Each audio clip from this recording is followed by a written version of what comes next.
শুরু করছি আজকের গল্প কুণাল মণ্ডলের লেখা শ্মশানের এক ভয়ানক রাত। এক শীতের রাতে মগরাহাটা গ্রামের জমিদার শশধর ভট্টাচার্য মারা গেলেন। জমিদার হিসেবে তিনি অত্যন্ত বদরাগী এবং অত্যাচারী ছিলেন। তার জমিদারিতে অনেক নিরীহ গ্রামবাসী সর্বশান্ত হয়ে মারা গেছে।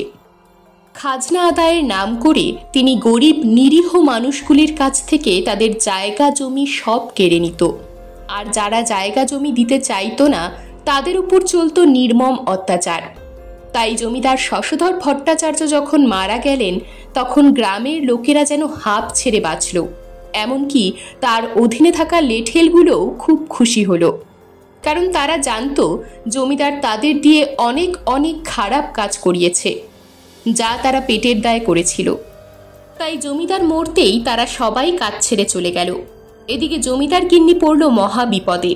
তার স্বামীর মৃতদেহ সৎকারের লোক পাওয়া যাচ্ছে না। তাদের একমাত্র পুত্র হলধর বিলেতে পড়াশোনা করে এবং ওখানেই সে এক মেমকে বিয়ে করে বসবাস করে। আর তাছাড়া বিলেত থেকে তো আর সঙ্গে সঙ্গে আসতে পারবে না তার বাবার মুখাগ্নি করতে। তাই জমিদার গিন্নি বাধ্য হয়ে নিজে গ্রামের বৈতরণী সমিতির মাথা অর্থাৎ জগৎ খুড়োর সঙ্গে দেখা করতে তার বাড়ি গেলেন। এই জগৎ খুড়ো আর তার সঙ্গী সাথীরা আশেপাশের যত গ্রাম আছে সেখানে কেউ মারা গেলে তাদের দেহ খুব সস্তায় সৎকার করে দেয়। কিন্তু সেই রাতে জগৎ খুড়ো আর তার 4 জন সঙ্গী সাথীরা পাশের গ্রামে যাত্রা দেখতে যাওয়ার পরিকল্পনা করছিল। তাই যখন জমিদার গিন্নির মুখে জমিদারের মৃত্যুর কথা শুনল তখন তারা বলল, ওই হতভাগা পাষণ্ডর লাশ আমরা বইব না। এই বলে 4 জন সেখান থেকে হনহন করে চলে গেল। এই কথায় জমিদার গিন্নি কাঁদতে লাগলো। তখন জগৎ খুড়ো বাধ্য হয়ে জমিদার গিন্নিকে বলল, আপনি বাড়ি ফিরে যান গিন্নিমা, আমি যত তাড়াতাড়ি সম্ভব কিছু একটা ব্যবস্থা করে আপনার বাড়ি যাচ্ছি জমিদার বাবুর দেহ সৎকার করতে। জমিদার গিন্নি বাড়ি ফিরে গেল, আর জগৎ খুড়ো উদাস হয়ে হাঁটতে হাঁটতে পাড়ার পাঁচু মুদির দোকানের দিকে গেল। জগৎ খুড়ো দেখল অত রাতেও পাঁচুর দোকানে ভূষণদা আর 2 চাষি ভাই জগাই মাথায় চা খাচ্ছে আর গল্পগুজব করছে। জগৎ খুড়ো তাদের সামনে এসে দাঁড়াতেই ভূষণদা বলে উঠল, কি হলো খুড়ো, তোমার তো আজ পাশের গায়ে যাত্রা দেখতে যাবার কথা ছিল, তা যাবে না বুঝি? আর তোমাকে এত বিষণ্ণ দেখাচ্ছে কেন? জগৎ খুড়ো ধীরে ধীরে সমস্ত ব্যাপারটা তাদের সকলকে খুলে বলল। সব শুনে পাঁচুমুদি বলে উঠল, যেমন কর্ম তেমন ফল, বেশ হয়েছে বেটা পাষণ্ডটা মরেছে। জগাই মাথাইও বলে উঠল, শয়তানটার লাশটা নিয়ে উত্তরের জঙ্গলের কাছে ফেলে আসো, শিয়াল কুকুরে ছিঁড়ে খাক। তখন জগৎ খুড়ো বলল, আমি জানি জমিদার শশধর ভট্টাচার্য লোকটা একটা আস্ত নরপিশাচ ছিল, কত অসহায় লোকের ক্ষতি করেছিলেন। তিনি কিন্তু তার কর্মফলও আজ পেলেন, হার্ট ফেল করে মারা গেলেন এবং তার দেহ সৎকার করার লোকও নেই আজ। কিন্তু তাই বলে কি আমরা নিজেদের দিক থেকে একটু মানবিকতা দেখাবো না? তার দেহটা যদি আমরা সৎকার না করি তাহলে তো আমাদের গ্রামেরও অকল্যাণ হবে, আর সেটাও তো ঠিক না। সব শুনে ভূষণদা, পাঁচুমুদি আর জগাই মাথাইকে বলল, খুড়ো আজ নিরুপায় হয়ে আমাদের কাছে সাহায্যের জন্য এসেছেন, না গেলে সেটা অন্যায় হবে, তাই আমাদের যাওয়া উচিত। ভূষণদার এই কথা শুনে জগৎ খুড়ো মনে মনে একটু ভরসা পেল, আর পাঁচু জগাই মাথাইও ভূষণদার দৃঢ় কণ্ঠস্বর শুনে তার মুখের উপর না করতে পারল না। অগত্যা দোকানের ঝাঁপ ফেলে ওরা 4 জন জগৎ খুড়োর পেছন পেছন জমিদার বাড়ির দিকে এগোলো। পথে বৈতরণী সমিতি থেকে লাশের খাট, কলসি, দড়ি আরও অন্যান্য জিনিসপত্র নিয়ে নিল তারা। জমিদার বাড়িতে যেতেই জমিদার গিন্নি তাদের দেখে যেন হাঁপ ছেড়ে বাঁচল।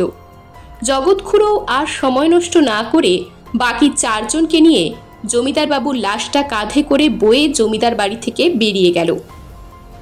তারা 5 জনে শ্মশানের উদ্দেশ্যে রওনা দিল, কিন্তু তাদের গ্রামে কোনো শ্মশান ছিল না। গ্রামের লোকেরা মরা পোড়াতো পাশের একটা খালের ধারে, কিন্তু জমিদার বাবুর মরা বলে কথা। তাই জগৎ খুড়ো বলল গ্রামের উত্তরের 3 মাইল দূরের নিশুতিপুরের শ্মশানে নিয়ে যেতে। এই শীতের রাতে 3 মাইল হেঁটে মরা কাঁধে করে নিয়ে যাওয়াটা কি চারটিখানি কথা? কিন্তু জগৎ খুড়োকে কেউ মুখের উপর না বলতে পারলে না। অগত্যা তারা চলল নিশুতিপুরের শ্মশানের উদ্দেশ্যে।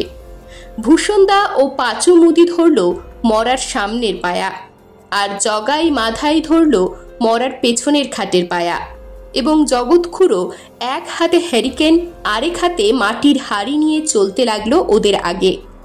সেই অমাবস্যার অন্ধকার রাতে ওই সামান্য হ্যারিকেনের আলো নিয়ে তারা যখন হাঁটতে হাঁটতে নিশুতিপুরের শ্মশানের উদ্দেশ্যে এগিয়ে চলেছে, তখন রাস্তার পাশে অজানা কোনো সরীসৃপ ঝোপঝাড়গুলোকে নাড়া দিয়ে সরে সরে যাচ্ছে, আর দূরে কোথাও জঙ্গলের মধ্যে শিয়াল ডেকে উঠছে। পাড়াগায় শিয়ালের ডাক শোনা নতুন কিছু নয়, কিন্তু এই শীতের রাতে মরা কাঁধে করে বয়ে নিয়ে যাওয়ার সময় এরকম ডাক সত্যিই এক ভুতুড়ে পরিবেশের সৃষ্টি করল। তাই এই পরিবেশে পাঁচু মুদির জগাই মাথাইয়ের গা ছমছম করে উঠছিল। কিন্তু ভূষণদা হলো ডাকাবুকো স্বভাবের লোক, তার সাহস বাকিদের থেকে অনেক বেশি। আর জগৎ খুড়োর কাজই হলো মৃতদেহের সৎকার করা, তাই এই ভৌতিক পরিবেশে তিনি দিব্যি স্বাভাবিক। অমাবস্যার সেই কনকনে শীতের রাতে তারা 5 জনে বলহরি হরিবোল বলতে বলতে এগিয়ে চলছিল।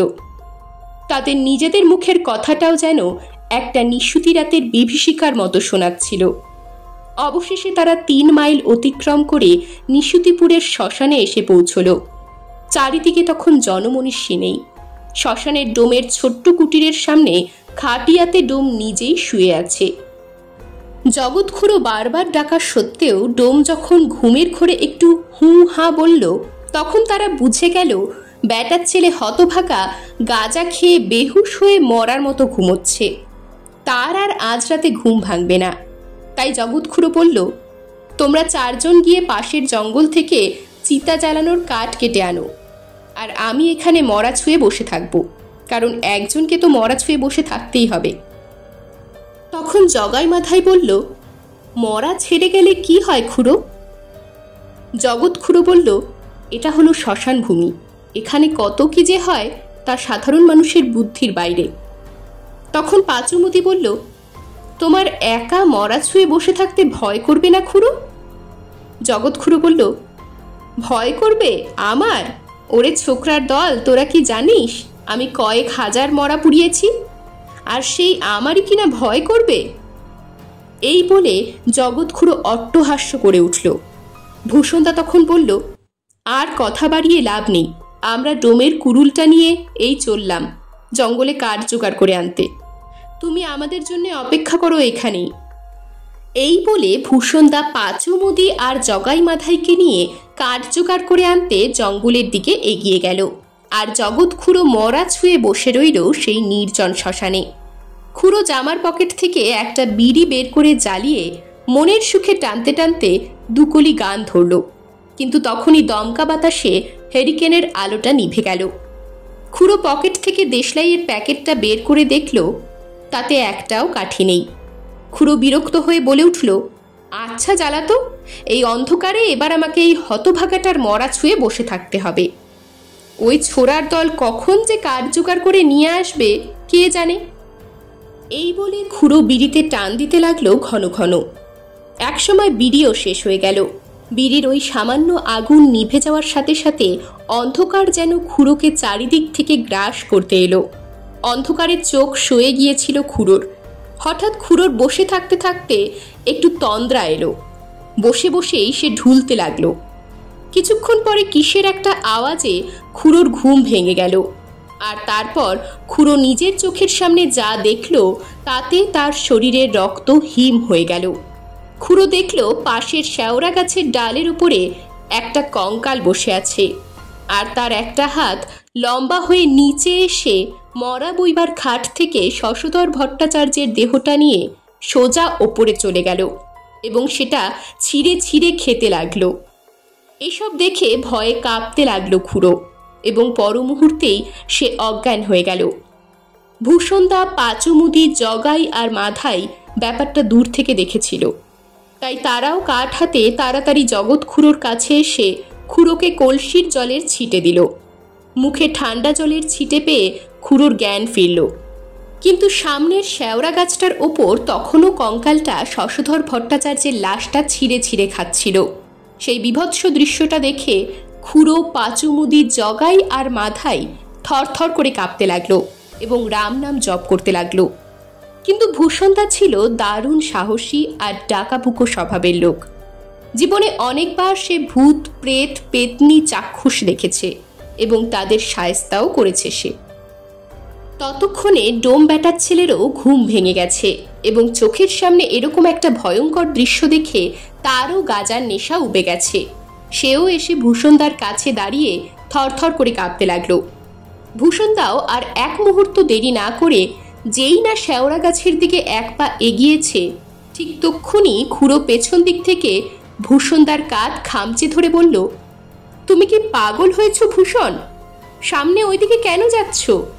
এখন চলো, আমরা সবাই মানে মানে এখান থেকে কেটে পড়ি, নইলে কপালে অশেষ দুর্গতি লেখা আছে। আর তাছাড়া তোমার কিছু একটা হয়ে গেলে তোমার গিন্নিকে কি করে আমি নিজের মুখ দেখাবো? ওই কঙ্কাল শশধরের লাশ নিয়ে খাচ্ছে খাক, ওকে আর রাগিয়ে আমাদের কোনো লাভ নেই। চলো, এক্ষুনি চলো এখান থেকে। ভূষণদা বলল, তা হয় না খুড়ো। জমিদার শশধর ভট্টাচার্য যতই খারাপ লোক হোক না কেন, কিন্তু মৃত্যুর পর ওর সৎকার না করলে ঘোর অমঙ্গল হবে আমাদের গ্রামের জন্যই। হয়তো প্রেত হয়ে গ্রামবাসীদের জীবন দুর্বিষহ করে তুলবে। তাই ওই কঙ্কালের হাত থেকে শশধরের দেহটা নিয়ে এক্ষুনি আমাদের চিতায় তুলতে হবে। তাই আর দেরি না করে ভূষণদা নিজের মন্ত্রপুত কোদালের বাটটা নিয়ে শেওড়া গাছের চারিদিকে গণ্ডি দিয়ে দিল এবং বিড়বিড় করে এক কঠিন মন্ত্র জপ করতে লাগলো। আর সঙ্গে সঙ্গে কঙ্কালটা শশধরের লাশটা গাছের উপর থেকে নিচে ফেলে দিল এবং ওরে বাবারে, গেলুম রে বলে চিৎকার করতে লাগলো। ভূষণদা জিজ্ঞাসা করল, তুই কে রে হতভাগা? কঙ্কালটা বলল, আমি তোর জম ভূষণ, তোদের সব কটাকে আজ ছিঁড়ে ছিঁড়ে খাবো। এই বলে এক বিকট ভয়ঙ্কর অট্টহাস্য করে উঠল সে। ভূষণদাও কম বেয়ারা নয়। সে তক্ষুনি কোমর থেকে একটা পোটলা বার করে তার মধ্যে থেকে মন্ত্রপুত সর্ষে পোড়া গাছের গোড়ায় ছুঁড়ে ক্রমাগত মন্ত্রোচ্চারণ করতে লাগলো। তার ফলে কঙ্কাল বাবা গো, মা গো বলে চিৎকার করে ছটফট করতে করতে বলল, ওরে থাম ভূষণ, থাম, এবার আমায় মাফ করে দে বাপ, আর মন্ত্র পড়িস না। ভূষণদা বলে উঠল, তুই কে? তোর পরিচয় কি? কঙ্কাল বলল, আমি হলাম রতন বাগদি। তোদের মগরাহাটা গ্রামেই আমি থাকতাম। আমার বাড়িতে বউ আর ছেলে রয়েছে। ওই শয়তান শশধর ভট্টাচার্য আমার পৈতৃক ভিটে আর 2 বিঘা জমিটা কিনতে চেয়েছিল খুব কম দামে। তা ওকে জমিটা বিক্রি করিনি বলে রাতের অন্ধকারে একদিন শশধর আর ওর লেঠিল বাহিনী আমাকে এই নিশুতিপুরের শ্মশানে নিয়ে এসে খুন করে। আর তারপর থেকেই আমি এই শেওড়া গাছে ঠাঁই নিই। ওই পাষণ্ডটার জন্য আজ আমার বউ আর ছেলে নিজের ভিটে মাটি হারিয়ে পথে পথে ভিক্ষা করে বেড়ায়। তাই এই শয়তানটার লাশটা আমি সৎকার হতে দেব না। এরপর ভূষণদা আবার বিড়বিড় করে মন্ত্র আওড়াতে লাগলো। আর তা শুনে গাছের উপর থেকে রতন বাগদির কঙ্কাল আর্তনাদ করে উঠল। সে বলল, এবার আমায় ছেড়ে দে ভূষণ, এবার আমায় ছেড়ে দে। ভূষণদা বলল, তোকে এক্ষুনি এই নিশুতিপুরের শ্মশান ছেড়ে দূরে অন্য কোথাও চলে যেতে হবে। কঙ্কাল খনখনে গলায় বলে উঠল, না, আমি যাব না। ওই শশধরের পুরো বংশকে যতদিন না আমি নির্বংশ করে দিচ্ছি ততদিন আমি কোথাও যাব না। এই কথা শুনে ভয় পেয়ে জগৎ খুড়ো, পাঁচুমুদি, জগাই, মাথাই আর ডোম বলল, দয়া করে আমাদের রক্ষা করো ভূষণ। এই কঙ্কাল আমাদের পুরো গ্রামকে শ্মশান না বানিয়ে দেয়।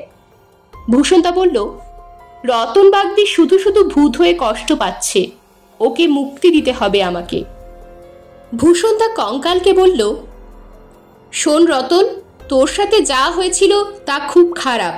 তার জন্য দায়ী ছিল একমাত্র শশধর ভট্টাচার্য, কিন্তু আজ সে মৃত। তাই তাকে ছেড়ে তার পরিবারের লোকজনকে সাজা দিলে তা হবে অত্যন্ত অন্যায়। আমি তোকে কথা দিচ্ছি, তোর বউ আর ছেলেকে আর পথে পথে ভিক্ষা করতে দেব না। ওদের আবার নিজেদের বাড়িতে আমরা ফিরিয়ে নিয়ে যাব। এবং ওদের সারা জীবনের অন্ন বস্ত্রের ব্যবস্থা আমরা করব। আর ওদের আমি নিজে গয়াতে নিয়ে গিয়ে তোর নামে পিণ্ডি দেওয়াবো, যাতে তুইও এই প্রেতজনি থেকে মুক্তি পাস। এই সমস্ত কথা শুনে কঙ্কাল যেন একটু শান্ত হলো। ভূষণদা বলে উঠল, কিরে রতন, এবার বল কি করবি? কিছুক্ষণ চুপ করে থাকার পর কঙ্কাল বলে উঠল, ঠিক আছে ভূষণ, আমিও তাহলে কথা দিচ্ছি, আমি এখান থেকে অনেক দূরে চলে যাব, কিন্তু আমার বউ ছেলের কোনো অনিষ্ট হলে তোদের সকলকে আমি জ্যান্ত চিবিয়ে খাবো। ভূষণদা বলল, তুই এক্ষুনি এখান থেকে চলে যা, আর যাওয়ার সময় শ্যাওড়া গাছের একটা ডাল ভেঙে ফেলে দিয়ে যা। এই বলে ভূষণদা উল্টো গণ্ডি কাটল, আর কঙ্কালও গাছের একটা ডাল ভেঙে সেখান থেকে চলে গেল চিরতরে। ভূষণরাও সবাই চিতায় শশধরের লাশটা পুড়িয়ে নিজেদের গ্রামে ফিরে গেল। এরকমই আরও সব গল্প পেতে চ্যানেলটিকে সাবস্ক্রাইব করে দেবেন, আর গল্পটি যদি ভালো লেগে থাকে তাহলে লাইক, শেয়ার আর কমেন্ট করে দেবেন।